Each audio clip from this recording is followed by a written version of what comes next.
October is National Apple Month, so in honor of that, we are making these good wraps. The first thing we're going to do for these is we're going to have a whole grain tortilla. So whole grain, high fiber, this is a really good base to our meal since it's going to keep us full and provide us with a good serving of dietary fiber. We're going to use a knife to spread reduced fat cream cheese onto our whole grain tortilla. So we want to use about a tablespoon of the reduced fat cream cheese, and you'll see later that this is kind of going to act like glue to hold our wrap together. So we want to make sure that we kind of just spread it evenly over the entire tortilla. So once we've added our cream cheese, we're going to add our delicious apples. You can use any type of apple that you want. You just want to make sure that it's sliced very thinly, since that's going to play a role later when we wrap up our wrap. Thin slices, and we're going to put the apples in the bottom third of the tortilla.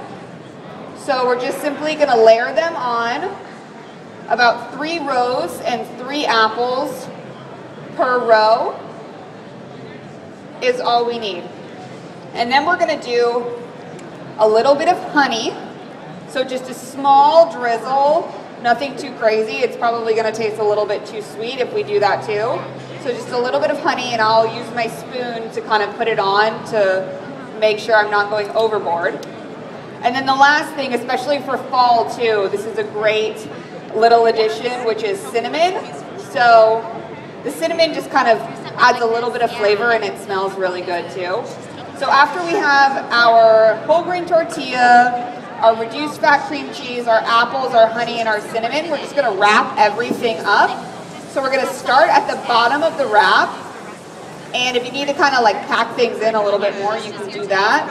And then we're just going to wrap it up. And we want to carefully wrap it and be sure that we don't rip the tortilla. So that's why it's important to have the thin slices of the apple versus chunks, because those can kind of tear it. So once we've wrapped it up, then we're just going to cut it. So you can either cut it into small pieces or cut it in half.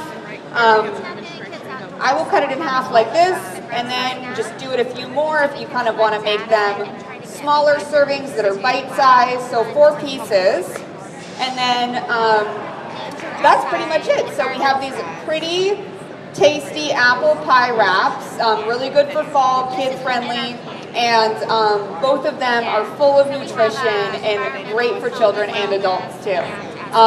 We have all the recipes on these recipe cards up here at the booth if you